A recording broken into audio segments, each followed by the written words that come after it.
Hello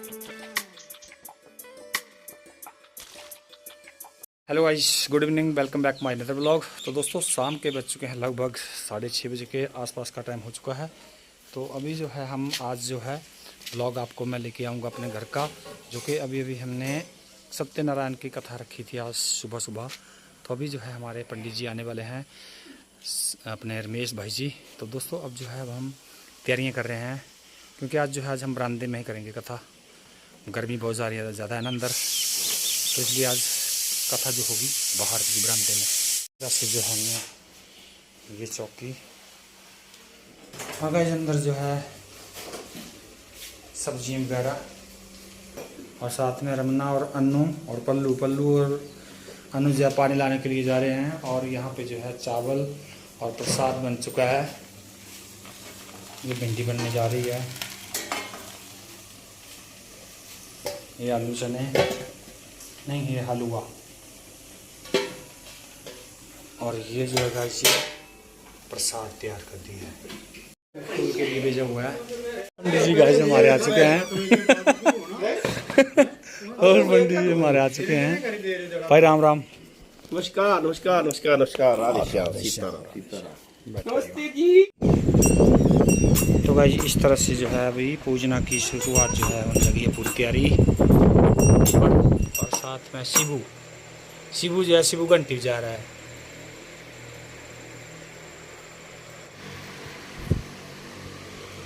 ओम हरिः ओम ओम दीक्षामाप्नोति दीक्षाः श्रद्धा सत्यमाप्नोति गोबली राजा दान महाबलतेन तुम प्रतिवदनामि। तो इस तरह से कंगन बंधन होने जा रहा है।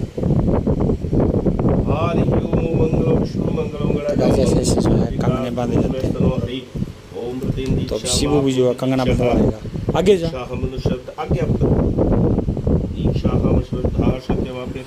गाइस, बच्चे तो बच्चे होते हैं, भगवान का रूप होते हैं शिबू और परु।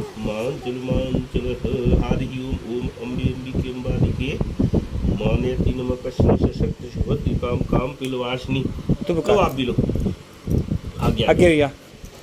ऐसे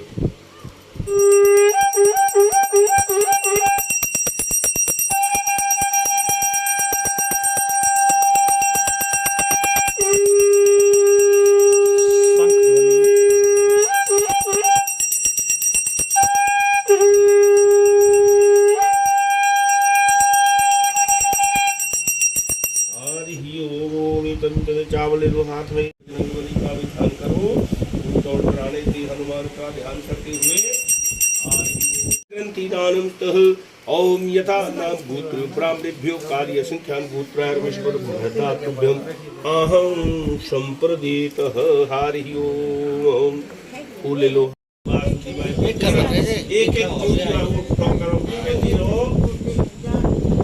हरि ओम। अनेक प्रकार की कथा सुनाइए महाराज। आगे कलयुग आ रहा है, और कलयुग के बीच में भगवान की भक्ति मिलना बड़ा मुश्किल हो जाएगी। क्यों होगी? क्योंकि कलयुग में काम की तरफ ध्यान होगा, भगवान की तरफ ध्यान नहीं रहेगा। तो महाराज उन लोगों का फिर कल्याण कैसे होगा? उन लोगों को मुक्ति कैसे मिलेगी? उन लोगों को फिर मोक्ष कैसे प्राप्त होगा? क्योंकि जब कलयुग आएगा तो कलयुग में क्या क्या होने वाला है? करो सर्वे वस्तु पाप करुम परायण। कलयुग में देखो पाप ज्यादा बढ़ जाएगा, पुण्य दिन प्रतिदिन घटता जाएगा। आर्यो वेद विद्या वहीनश्च। देखो वेद शास्त्रों का पढ़ना लिखना, जप तप ध्यान, ये भी दिन प्रतिदिन कम होता जाएगा। और क्या होगा कलयुग के बीच में? आर्यो कलो अन्न गतः। कलयुग में देखो अन्न में प्राण होंगे, अन्न खाएंगे तो जीते रहेंगे, बिना अन्न से जीना मुश्किल हो जाएगा। इसलिए स्वल्पायु तथा थोड़ी सी आयु होगी, बड़ी बड़ी आयु नहीं होगी, जैसे सतयुग द्वापर त्रेता में होती। सतयुग के बीच में जो आयु थी वो जो है वो 1,00,000 वर्ष थी, यानी एक के साथ 5 शून्य लग गई तो समझ लो 1,00,000 बन जाती है संख्या। तो इतनी आयु थी, चाहे एक चींटी था, चाहे एक वृक्ष था, चाहे एक हाथी था, चाहे एक मनुष्य था, चाहे जो है वो ऋषि था, कोई भी 1,00,000 वर्ष जो है वो आयु थी सतयुग के बीच में जी। लेकिन जैसे युग बदली होते गई, त्रेता और द्वापर और कलयुग, तो एक एक शून्य उसमें से कम होती गई। जैसे ही जो है वो क्या है, त्रेता आया तो त्रेता के बीच में एक शून्य कम हो गई, आयु बच गई 10,000 वर्ष। और उसके बाद जो है वो द्वापर, तो द्वापर में एक शून्य और कम हो गई, आयु बच गई 1,000 वर्ष जी। और चौथे नंबर पे जैसे ही कलयुग आया तो फिर 1,000 से एक शून्य और कम हो गई, आयु बच गई 100 साल। तो मात्र कलयुग के बीच में प्राणी मात्र आयु 100 साल ही रखी है। अब 100 साल के बीच में जो है वो कुछ समय तो बाल्यावस्था में समाप्त हो जाता है, पढ़ने लिखने में, और युवावस्था जैसे आती है घर का संचालन करने में, घर को जो आगे चलाने में जो है वो, और पूरी जो है वो 60 साल तक आयु समाप्त। पर्वत पे बैठे थे, मंत्रणा कर रहे थे, तो पार्वती के मन में आया कि महाराज शंकर भगवान सभी जितने भी देवी देवता है वो अच्छे अच्छे महलों में रह रहे हैं, और मैं भी जो महलों में रहना चाहती हूँ, मेरी भी दिली इच्छा है, इसलिए कुछ न कुछ जो है वो महलों का निर्माण कर दूं महाराज तुम्हारे लिए जी। तो अब शंकर भगवान क्या कहते हैं कि पार्वती, ये चीज महल वगैरह ये चीजें हमारे भाग्य में नहीं है, इसलिए तू जिद मत कर। लेकिन पार्वती नहीं मानती है, क्योंकि बाल हठ, राज हठ और स्त्रिया हठ, ये चीजें जो है आदमी को कार्य करने में मजबूर कर देती है। तो इसलिए जो है वो अब शंकर भगवान बोलते हैं चलो ठीक है, देखता हूँ कुछ करता हूँ। विश्वकर्मा को बुलाया और एक सोने की नगरी तैयार कर दी। जैसे ही सोने की नगरी तैयार हो गई तो विश्वकर्मा ने जो है वो आदेश बताया कि महाराज लो शंकर भगवान आपके आदेश के अनुसार जो है वो आपके महल तैयार है, आप कभी भी इसमें जो है वो आ सकते हो जी। तो शंकर भगवान ने बोला कि मैं तब आऊंगा, पहले जो है उसके बीच में गृह प्रवेश, गृह की प्रतिष्ठा होगी, तब मैं इसमें रहना शुरू करूंगा जी। तो गृह प्रवेश के लिए जो है वो रावण पंडित को बुलाया, जो कि 4 वेद 6 शास्त्र और 18 पुराणों को जानने वाला था। विधिवत शंकर भगवान का गृह प्रवेश कराया, हवन कराया, सारी चीजें कराई, और अंत में जैसे सारा कार्य हो गया, अब जो है वो दक्षिणा देने का जब समय आया, संकल्प लगा होने, तो शंकर भगवान कहते हैं पंडित जी बताओ आपके लिए मैं क्या दे सकता हूँ, आपकी दक्षिणा क्या है। तो अब देखो रावण क्या कहता है कि हे शंकर भगवान, आप तो जो है वो महलों में रहने वाले नहीं है, कैलाश पर्वत के वासी है, तो इसलिए जो है वह आप ऐसा करो कि ये जो आपने महल बनाए हैं ये आप संकल्प में मुझे ही दे दीजिए जी। अब शंकर भगवान क्या कहते हैं, तथास्तु जा, ये जो जितना भी महल बनाए हैं ये तेरे को ही रहे।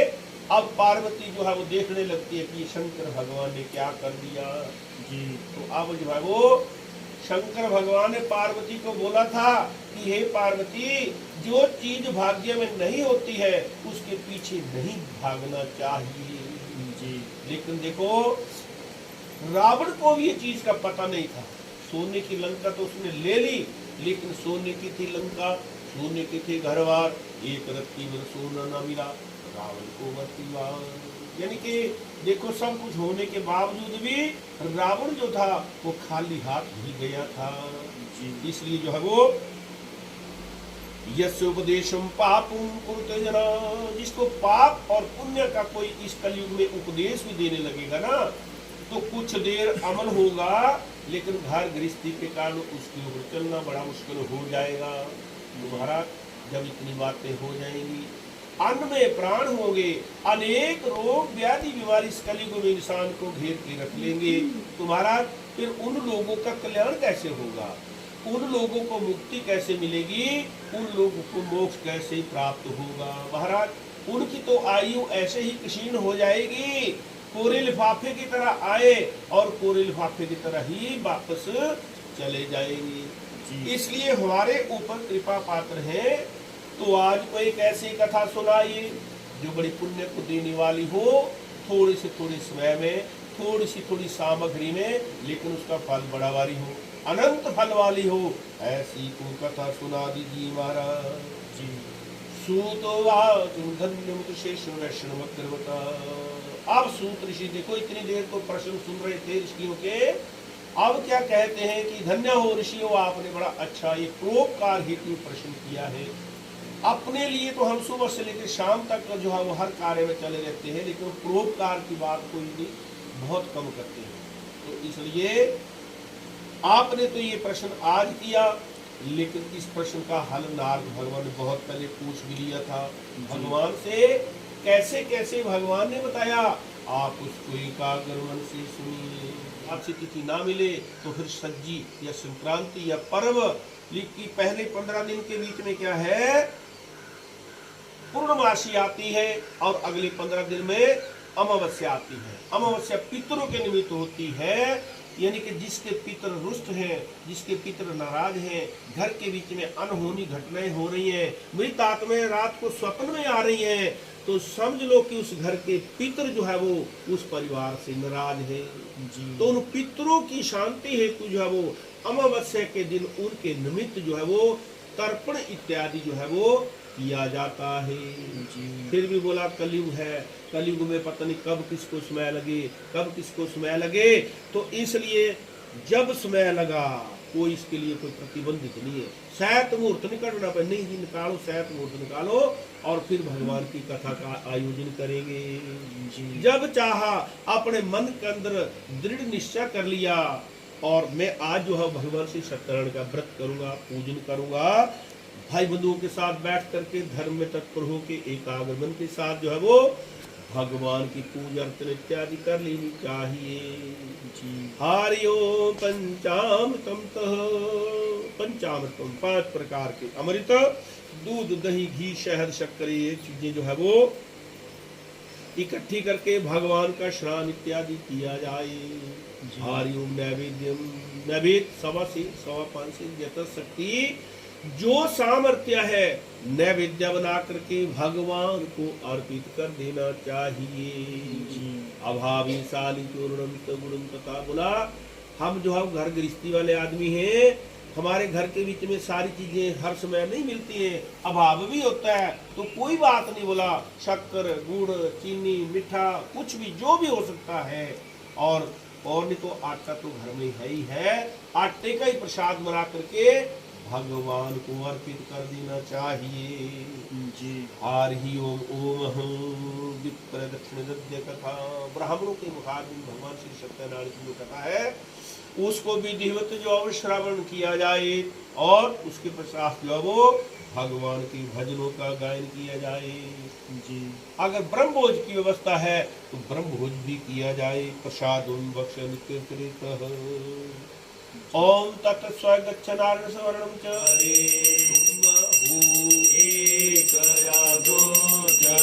सबके त्राणपति, भगवान सबके आधारपति, विद बिलो में दयालु, विद बिलो में कृपालु, तुमको मैं कुमति हरि ओम जय जगदीश हरे।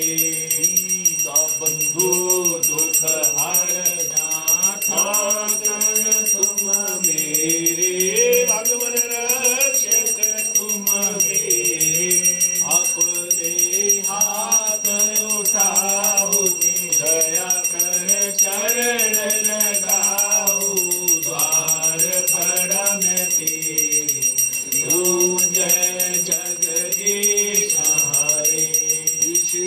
विकार मिटाओ, पाप हरो देवा, भगवान कष्ट हरो देवा, श्रद्धा भक्ति बढ़ाओ, श्रद्धा प्रेम लगाओ, संतन हरि सेवा, ओम जय जगदीश हरे। तन मन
हरि ओम कर्पूरगौरं कर्मावतारं संसारसारं मुनीन्द्रहारं सदा वसन्तं हृदयारविन्दे भवं भवामि शयितं नमामि। ओम सूत्रधारलक्ष्मी पापी नमः होय। एक गणियादि से बुनिया तुलसे संगत साधकी कटे कोटि अपराध। सियापति रामचंद्र की जय, उमापति महादेव की जय, बोलिए कृष्ण बलदेव की जय, शंकर भगवान की जय, दुर्गा माता की जय, गणेश भगवान की जय, अपने अपने गुरु महाराज की जय। हर हर महादेव शंभो। ओम सर्वे भवन्तु सुखिनः।